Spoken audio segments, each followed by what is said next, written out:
The unsurpassed, penetrating, and perfect truth is seldom met with, even in 100,000 myriad kalpas. Now we can see and hear it. We can remember and accept it. I vow to make the Buddha's truth one with myself. Homage to the Buddha, homage to the Dharma, homage to the Sangha. Well, thanks for joining us today on this great annual festival memorial for Great Master Dogen. As most of you know, but just in case you don't, Great Master Dogen was the founder of Soto Zen, our tradition of Zen Buddhism in Japan, and is considered the father of our tradition. Great Master Keizan, who came 2 generations later, being considered the mother of our tradition. And I'll just tell you a little about him, for those who are not so familiar with him. He was born in Japan in the year 1200, lived until the age of 53, and the offertory that was just sung tells you something of his life. It's said that a major motivation to beginning his religious search occurred for him at the age of 7, when during his mother's funeral, he had deep insight into the impermanent nature of all things as he observed the smoke from a lit stick of incense rising from the funeral pyre and dispersing into the air. And of course, he had lost his father some years before that. He lived at a time when there was a great deal of conflict and strife and competition between various families, noble families in Japan. So he was witness to a lot of upheaval and loss. This insight of impermanence became a theme for Dogen throughout many of his later religious teachings, and of course is central to Buddhist teaching. Dogen then entered monastic life at the age of 12 and eventually traveled to China when he was 23, where he found eventually his true teacher and was transmitted into the Chaodong or Soto Zen Buddhist lineage, our lineage. And of course he is very central, very important to our teaching and practice, and his teachings underlie so much of what we do in our daily training, actually. I'll tell you a little bit of what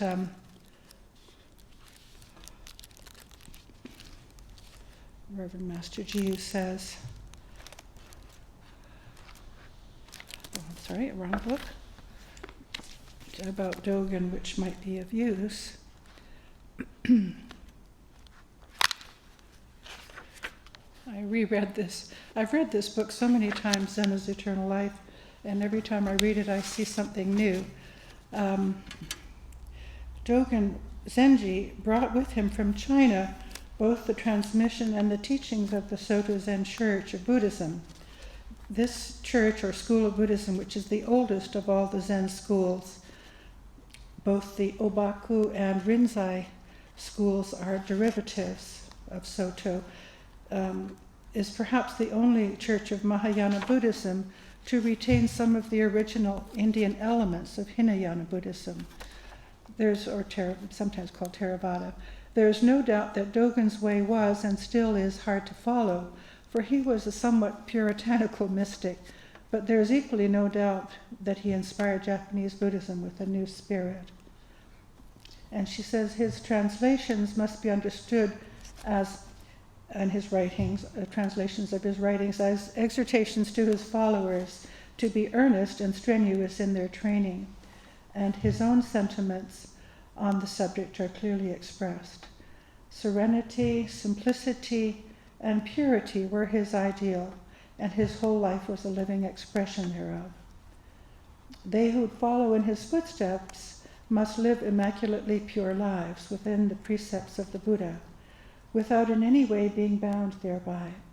Thus, morality becomes the norm without being hindered by either morality or rules and regulations. Purity of life and thought, harmony within the community, and the destruction of all rules and regulations that did not lead to the complete freeing of the mind to commune with the one mind, in capital letters, the one mind of the Buddha, were absolute essentials for all his followers and at the heart of the teaching. As the lodestone to which all returned was silent meditation, during which one just sat, as had the Buddha, in utter serenity of contemplation. Buddha nature communing with the Buddha mind. Theology, as far as he was concerned, was of no importance whatsoever. His was an intuitive method of spiritual training which resulted in a lofty transcendence over worldly care and desire. It led to the elimination of suffering and the attachment thereto, of which the Buddha speaks in the Four Noble Truths. So that is helpful to keep in mind when you're studying Dogen. He can be sometimes hard to live up to, but not to worry about that.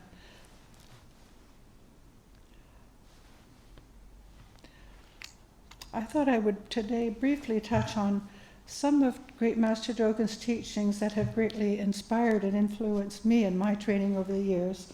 And when I began to think of it, of course, they were far too numerous to really talk about in one presentation. Each one could be a separate talk. So I'll just give a bit of an overview. His teachings, when I thought about them, have been really very foundational for me and a great inspiration and support throughout the almost 50 years since I first encountered them here at Shasta Abbey, and of course actually previous to that when I read Reverend Master's book Zennas Eternal Life, when it was published as Selling Water by the River before this edition, which I was fortunate enough to discover in a library in London, England. A friend of mine pointed it out to me. Of course, the teachings that we most frequently study and recite here in our monastery are one of them being the Fukan Zazengi, the rules for meditation, and giving us instructions in how to do our meditation practice.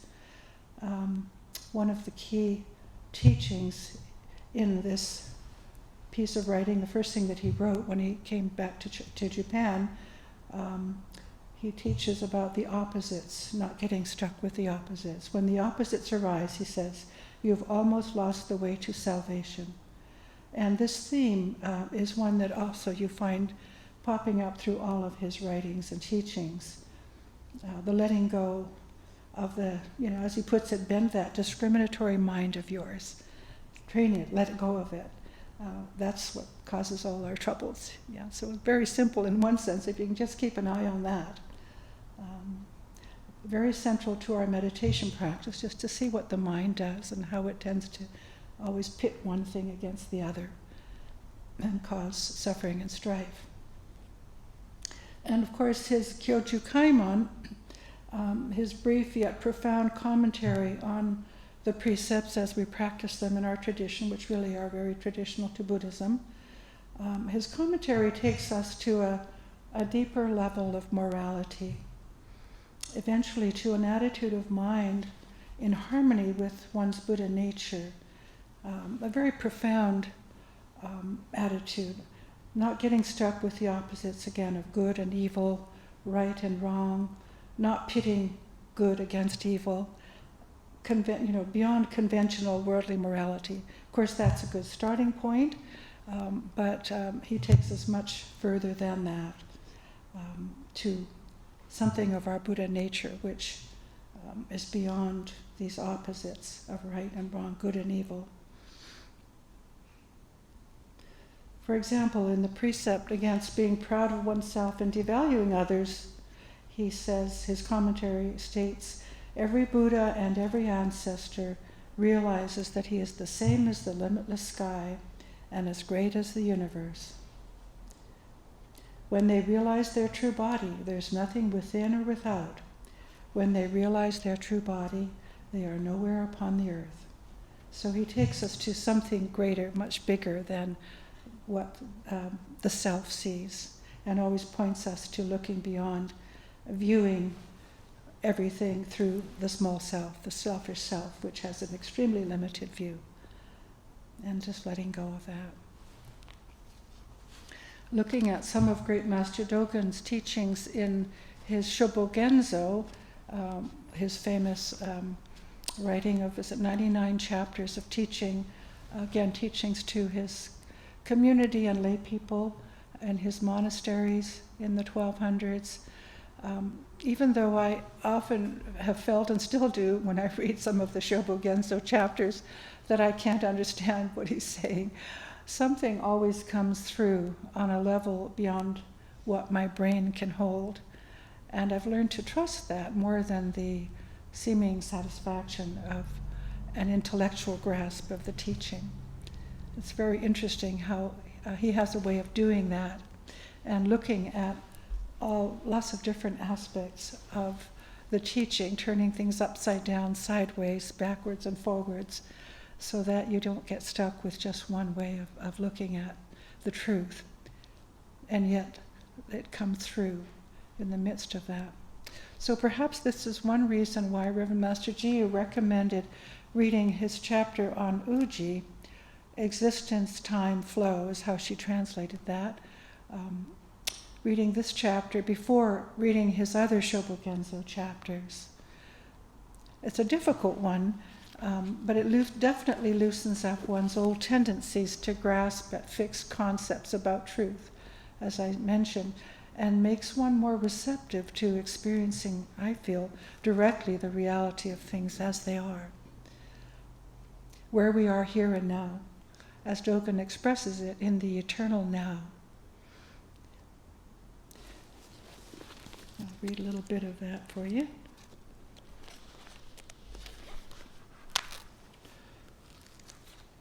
It's important, he says, for us to learn that upon this earth many things appear and many forms of grass exist, and that each thing that appears and each grass is in no way separate from the whole earth.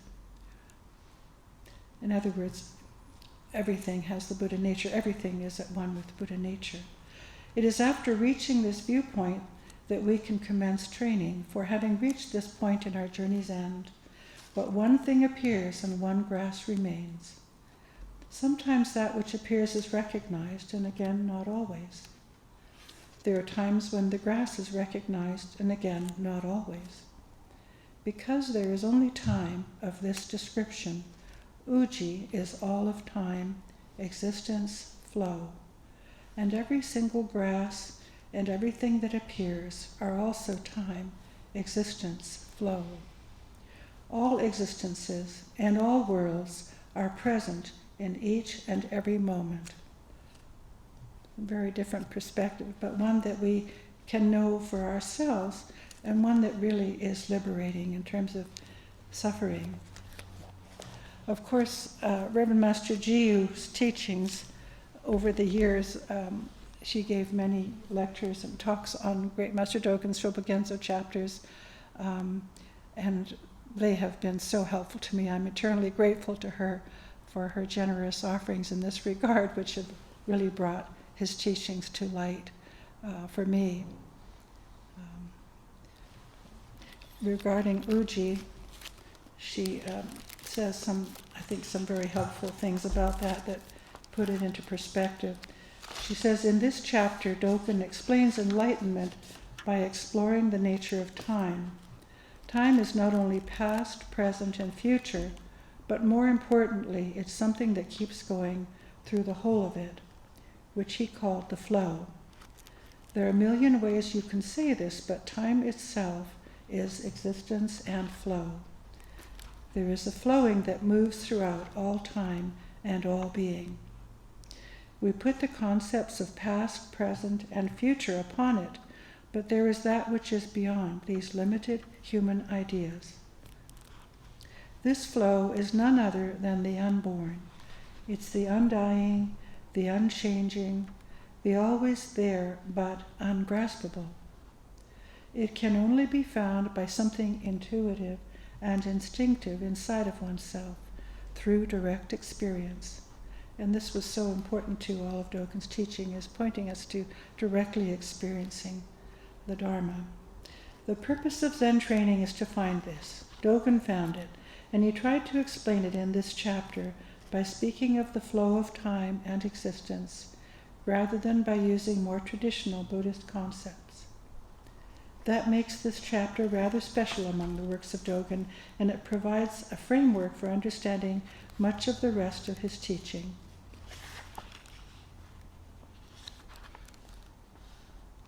To think of the unborn as a flow is perhaps better than using the term unborn, she says, because it conveys the sense that there is just a constant going on, an unending going on.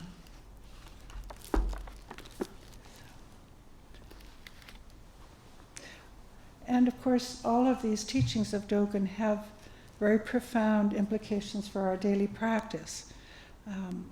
For me, this chapter, although it's hard to understand, it reminds me of just being present in my life, relaxing into the flow of, as he calls it, the eternal now, letting go, not clinging to the things of past, present, and future, and just being with what is here, just doing the next thing, just going on as best I can, and trusting that that is truly enough. Trying to step out of that, I feel, creates anxiety. So I find this teaching a great help when anxiety arises, actually. Helps me to see the futility of what the small self is trying to do. Something that is often chasing an illusion. Yeah. Another chapter, of course there's so many in the Shobogenzo, but I'll touch just briefly on another chapter called Shojib, which is translated as life and death. And I'm, partial to Reverend Master Jiyu's translations on some of these because it's what I grew up with in my training and read over and over so many times as a junior monk. This chapter is a nice short one, a little easier to understand than some of the others, and points to the all acceptance, and the trusting that all things are at heart Buddha as being the key to the end of suffering. Dogen says here, do not make the mistake of believing that a change takes place between life and death. For life is simply one position in time, already possessing both before and after. Because of this, Buddhism says that life as we know it is not life. Likewise, death is simply one position in time, with a before and an after. Therefore, death itself is not death. When called life, there's only life. When called death, there's only death. If life comes, it is life. If death comes, it is death. There is no reason whatsoever for a being to be controlled by either, and hope should not be put within them. This very life and death is the Buddha's own life, and should you try to escape from them, you will lose the life of Buddha in escaping therefrom. Should you do this, all you will be doing is clutching at the apparition of Buddha, but if you neither refuse nor search for this life, you will enter immediately into the Buddha mind. You can see from this teaching the great importance of the practice of meditation, of course, and he's pointing us to the experience of sitting still and going beyond the opposites again. And, life and death, in a sense, we're experiencing that every day. What is it really about? It's the death of the self, really. It's the letting go of selfishness that is being talked about here, because that's what real death is, isn't it? Is when we see through the eyes of the self, when we cling to the self, and we limit our view. So sometimes it can feel like we're losing something, a part of ourselves, but ultimately we open to something much greater, something much more freeing, when we learn to just be still with it and see the Buddha within it and let go of it. So again, very practical implications for our daily life. And every day as we go through the day, when we encounter difficult thoughts, emotions, and so on, which I myself was thinking this morning and yesterday, having some very negative thoughts about my attempts to do a Dharma talk on Dogen. And I thought, it's interesting how that's just a thought, and to see the Buddha within it. In a sense, these difficulties that arise are the Buddha nature showing us, pointing us to going beyond suffering, showing us what not to do, showing us that there's something beyond the worldly mind. Yeah. So all of these things, whether they're positive things, the thoughts, positive emotions, negative thoughts or emotions, come ultimately from the Buddha nature. And I believe that's what Dogen is pointing to when he says to see the Buddha in all things. There's nothing that can't teach us, nothing that can't help us. But we have to do the meditation, we have to sit still within everything that arises to be able to see that. He goes on to say, do not under any circumstances try to understand this intellectually or give it expression in words. Although here he is trying to give it expression in words. We try, and I'm trying, but nonetheless not to cling to the words themselves as being the ultimate truth, right? If you allow your concern for and attachment to the body and mind to fall away naturally, you will precipitate yourself into the realm of Buddha. This was an important teaching from Dogen's master, Tendo Nyosho, dropping off body and mind, really letting go of attachment to, again, a separate self, a separate sense of, a separate selfish self, really, however that comes up for you.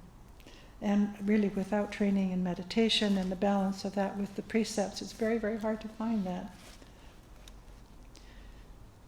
This is a phrase that follows that has been very significant to me in my training. When the Buddha does all, he says, and you follow this doing effortlessly and without worrying about it, you gain freedom from suffering and become yourself Buddha. And I say this because at times when I myself was somewhat going through some confusion, difficulties, in my training, finding it very difficult to go on. To my surprise, I had this saying go through my mind, and it really pointed to me the importance of studying, reading these teachings from time to time, all these scriptures that we recite every day, and these Shobogenzo chapters in Zennas Eternal Life, which, as I mentioned, we would read over and over when I was a young monk, and continue to now and then. It was right there when I needed it, and it reminded me of my purpose, and that it wasn't all about me having to be perfect, me having to not make mistakes, me having to, get everything right. I could let that go, and there was something I could follow that would be much bigger and simpler in a sense. So it was very interesting to me that this came through my mind, even though I hadn't been reading it, the chapter, for a while. We don't run the show, we do our best. We have to put our effort into it, and then we have to let go and trust the three refuges. And that's what, at that point in my training, I needed to take deeper refuge in the three refuges, take refuge in the help of the Buddha, the Dharma, and the Sangha. So finally, I'll look briefly at another teaching of Dogen's that's not from the Shobogenzo, but it's from instructions that Dogen gave his monastics, his monks, and of course are applicable to all, in the Tenzo Kyoken, which Reverend Allard recently did a lovely talk on. And there's some aspects of this, having been one of the chief cooks of the monastery for many years, some time ago, is also very, very significant, I find, has been to my training. The instructions to the chief cook, of course, apply to all of us, and they're very helpful to seeing how to put the practice into our daily lives, into our work, bringing it into everything we do. But I'm just going to touch on three attitudes of mind that Dogen talks about. He says the three attitudes of mind must be cultivated by all temple officers, in addition to that of the chief cook. And this was from his observations of monasteries in China. But of course, these apply to all of us. These attitudes of mind are gratitude, love, and generosity. So here he's taking this teaching his teachings can be seen by some people as, very fancy philosophical teachings, mysterious, etc. But actually they always have these, and I always emphasize this, they do have these very practical implications for one's own benefit, for one's own liberation from suffering, but also opening that up for the benefit of all beings.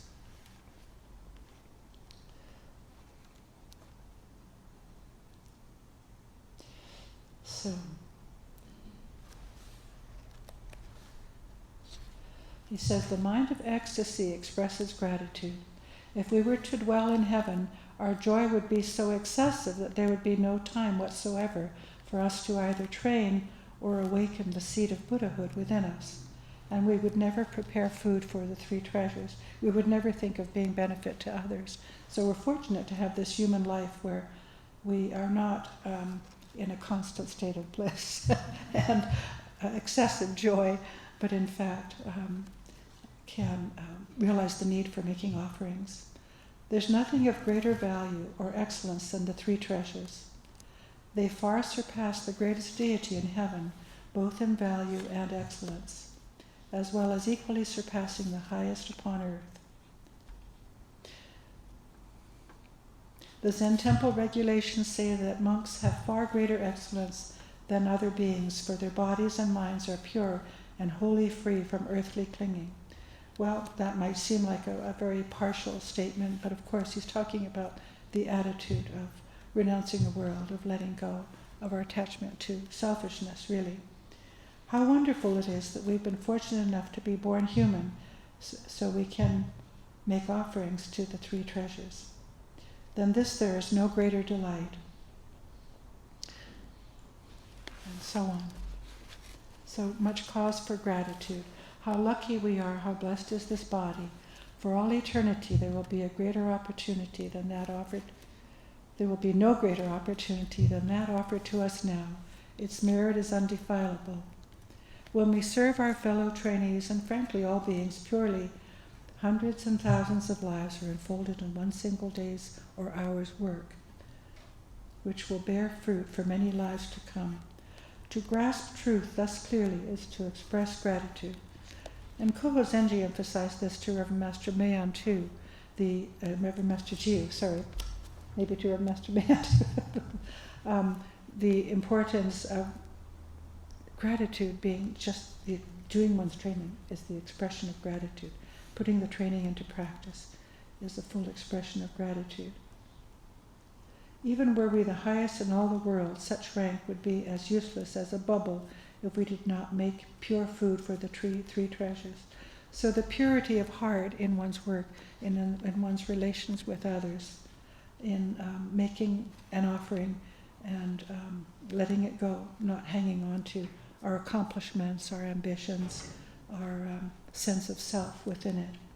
As a chief cook, you have to learn to, in a monastery and anywhere, I imagine, you have to learn to do your very best in preparing wholesome, nourishing food that's delicious, if you can, putting it out there, and then just letting it go, not, making the offering and letting it go. Within minutes, it's all devoured and gone. But it nourishes people's training, and that's the important thing.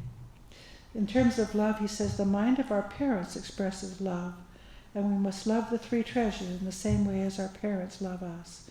So this attitude of parental love, of taking care of beings, taking care of the things that we work with, taking care of the food.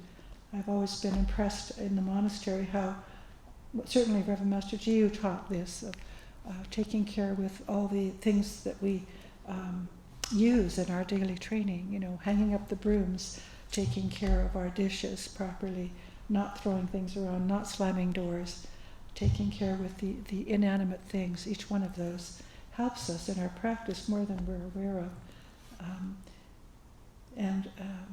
Having love for them as much as having love for other beings is important. And learning to let go of our preferences over, what food we think is best. We do our very best, but sometimes we we just use whatever's there and make the very best of it. Letting go of fame and gain, as he often encourages us. And then he says, a generous mind is one that is as firm as a rock and as limitless as the ocean, completely lacking in discrimination. One who possesses such a mind sees no difference between base metal and gold. He is not bewitched by beautiful voices or ugly-sounding ones, nor is he concerned with the changing of the seasons. We must make our own personal understanding of this mind clear by writing it down, fully comprehending and learning it in everything we do in our ordinary life. So there we have Dogen's instructions on how to live in our daily lives, bringing the attitudes of gratitude, love, and generosity to everything we do. And that is where I'm going to leave it for now. Just inspirations from Great Master Dogen's compassion and wisdom, which we are deeply profound and we can put into practice every day. Thank you for coming.